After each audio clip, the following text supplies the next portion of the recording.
ஓம்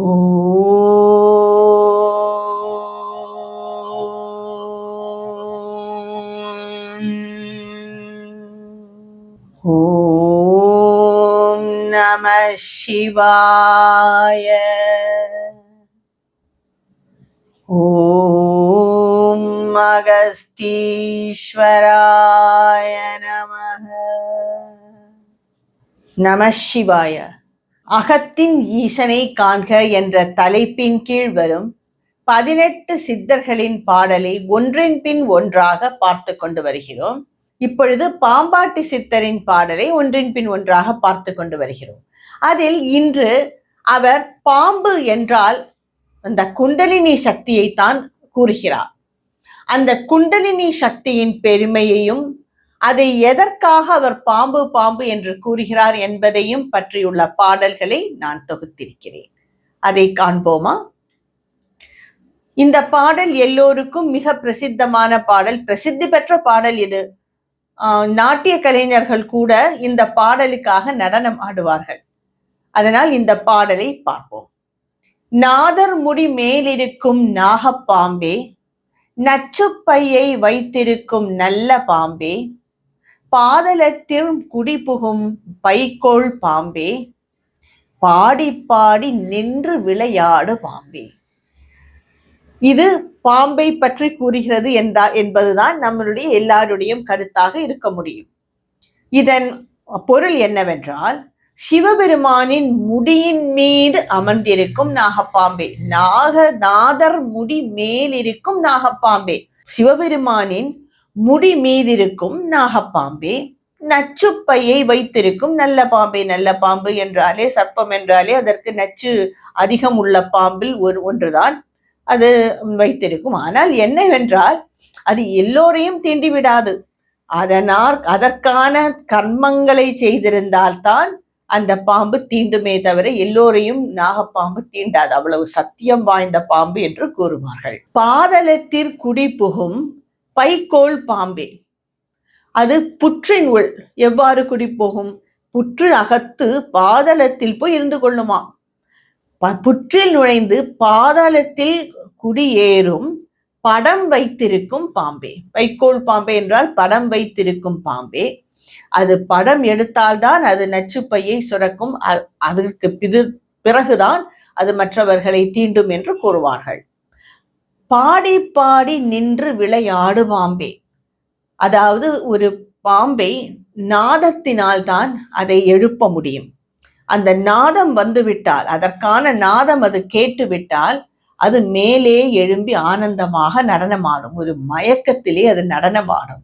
அதனால் பாட பாட விளையாடி மேலே ஏறும் பாம்பே, நீ மகிழ்ந்து ஆடுவாயாக. இதுதான் இந்த பாடலின் வெளிப்படையான பொருள். ஆனால் யோகிகள் இதற்கு என்ன அர்த்தம் கூறுகிறார்கள் என்றால், இந்த பாம்பு என்பதே அது மூலாதாரத்தில் இருக்கும் அந்த குண்டலினி சக்தியை தான் குறிக்கிறது. நாதர் முடி மேலிருக்கும் நாகப்பாம்பே என்றால், பாம்பு என்றால் அது என்ன? குண்டலினி சக்தி. அது எங்கு இருக்கும்? பாதளத்தில் பாதளமான உடம்பின் பாதாளமான மூலாதார சக்கரத்திலே அது இருக்கும். எவ்வாறு இருக்கும்? தலை கீழாக இருக்கும். அது மேலே அந்த யோகிகள் தியானம் செய்யவோ பிராணாயாமம் செய்யவோ ஏதோ அவர்கள் ஒரு பயிற்சி செய்யும் போது அவர்கள் மனம் ஆனந்தம் அடையும் பொழுது, அதாவது ஆனந்தம் அடையும் என்றால் அந்த ஒரு ஈசனை கண்டு ஆனந்தம் அடையும் வேளையில் இந்த சுஷுக்ன நாடியில் வழியாக அந்த மூலாதார சக்கரத்தில் இருக்கும் குண்டலினி சக்தி மேலே எழுந்து போகுமா. குண்டலினி சக்தி இப்பொழுது மூலாதார சக்கரத்தில் தலைகீழாக இருக்கிறது. ஓரளவுக்கு அவர்கள் தியானம் செய்யும் போது அது தலை நிமிர்ந்து நிற்கும். எங்கே வந்து நிற்கும்? அந்த சுஷுப்ன நாடியின் வாயில் வந்து நிற்கும். மேலே மேலே அவர்கள் ஆழ்ந்த மனதில் இருந்து ஒருமுகப்படுத்தி தியானம் செய்யும் பொழுது அந்த யோகிகள் அது மேலே ஒவ்வொரு சக்கரமாக மேலே எழும்பி எழும்பி எழும்பி எழும்பி அந்த 6 சக்கரங்களையும் கடந்து 7வது சக்கரமான தலையில் ஏறி இருந்துவிடும். இதுதான் சிவபெருமானின் சக்கரம், தலையில் இருக்கும் பாம்பின் பொருள்.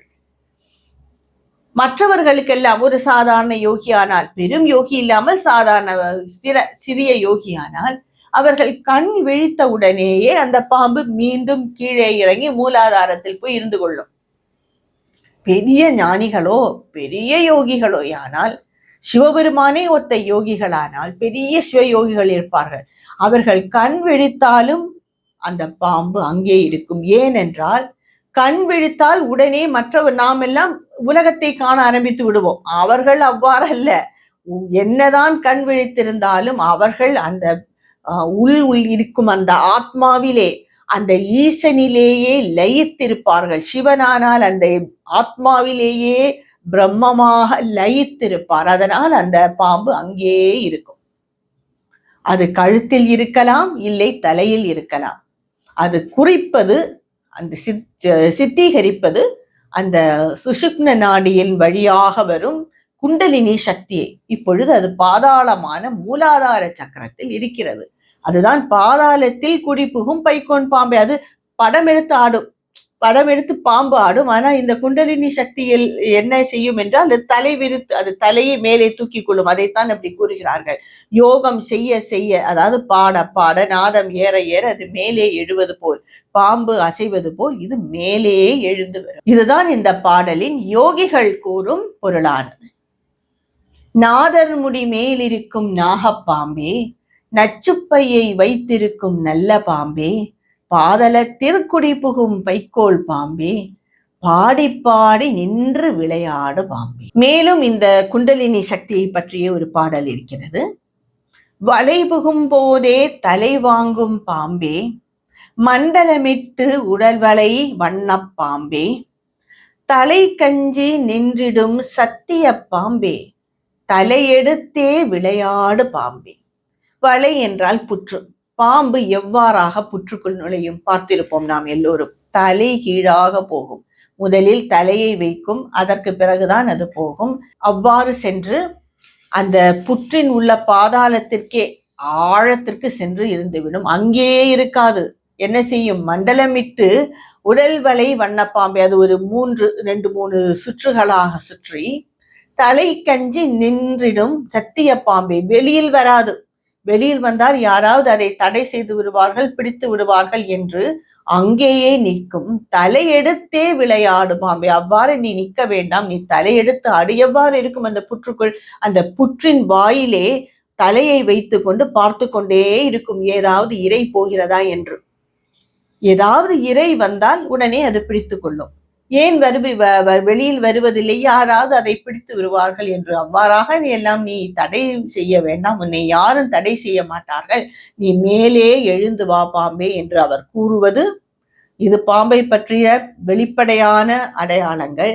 ஆனால் அவர் கூறுவது குண்டலினி சக்தியை. இந்த குண்டலினி சக்தியானது மூலாதார சக்கரத்தில் இருக்கிறது. அதுவும் தலைகீழாகத்தான் இருக்கும்.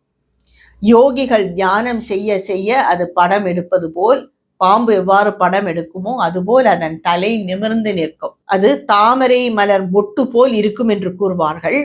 அது தலையை நாம் யோகிகள் யோகம் செய்ய செய்ய அது மேலே வந்து அந்த மொட்டு என்பது மேலே வாய் வைத்து இருக்கும். அந்த சுஷுப்ன நாடியில் அது சென்று ஒவ்வொரு சக்கரமாக தாண்டும். அததான் கூறுகிறார்கள், உனக்கு ஒரு தடையும் இல்லாமல் நீ மேலே எழுந்து வா குண்டலினி சக்தியே என்று கூறுவதற்கு பதிலாக அவர் பாம்பே என்று கூறுகிறார். தலையெடுத்தே விளையாடு பாம்பே. எதை யாரும் உன்னை தடை செய்ய மாட்டார்கள். மூலாதாரத்தில் அது எவ்வாறு இருக்கும் என்றால் 3 வட்டமாக இருக்கும், ஒரு அரை அடி உயரமாக இருக்கும். இது எல்லாம் நாம் மூலாதாரத்தில் இருக்கும் என்றால் இதையெல்லாம் நாம் காணவே முடியாது. என்னதான் ஸ்கேன் செய்தாலும் பார்க்க முடியாது. இதெல்லாம் அது அந்த சூக்ஷ்ம உடம்பிற்குள் இருப்பது. இது ஒரு சக்தியானது. இது அவ்வாறாக ஒரு ஸ்தூலமாக எல்லாம் இருக்காது. மிக சூக்ஷ்மமான ஒரு சக்தி, எனர்ஜி என்று கூறுவார்கள், யூனிவர்சல் எனர்ஜி. அது ஒரு சக்தியாக இருக்கும். அது ஒரு 3 வட்டங்களாகவும் ஒரு அரை அடி உயரத்தில் தலையெடுத்தும் இருக்கும். யோகிகள் தியானம் செய்யும் பொழுது ஒரு தடை இல்லாமல், அவர்கள் தியானம் தடைபட்டு விட்டால் இது கீழே இறங்கிவிடும். அவர்கள் தடையில்லாமல் ஆழ்ந்த தியானம் செய்யும் பொழுது இதுவும் தடையின்றி ஒவ்வொரு சக்கரங்களாக தாண்டி மேலே வரை செல்லும் என்று கூறுகிறது இந்த பாடல். வேறும் ஒரு பாடலை பார்ப்போமே. குற்றமற்ற சிவனுக்கு குண்டலமானாய், கூருந்திரு மாலினுக்கு குடையுமானாய், கற்றை குழல் பார்வதிக்கு கங்கணமானாய், கரவாமல் உள்ளங்களித்தாடு பாம்பே. குற்றமற்ற சிவன், அதாவது சிவனுக்கு என்ன குற்றம் இருக்க போகுது? குற்றம் இருந்தால் அவர் சிவனாக இருக்கவே முடியாது. அந்த சிவனுக்கு நீ குண்டலமானாய். நாம் பார்த்திருப்போம், சிவனின் காதுகளில் குண்டலமாக இருப்பதும் அந்த பாம்புதான், தலைமுடியில் சுற்றி இருப்பதும் பாம்புதான், கழுத்தில் இருப்பதும் பாம்புதான். இதையெல்லாம் அவரின் யோக நிலையை குறிக்கிறது. அவருக்கு நீ குண்டலமாக இருக்கிறாய். திருமாலுக்கோ தலைக்கு குடையாக இருக்கிறாய்.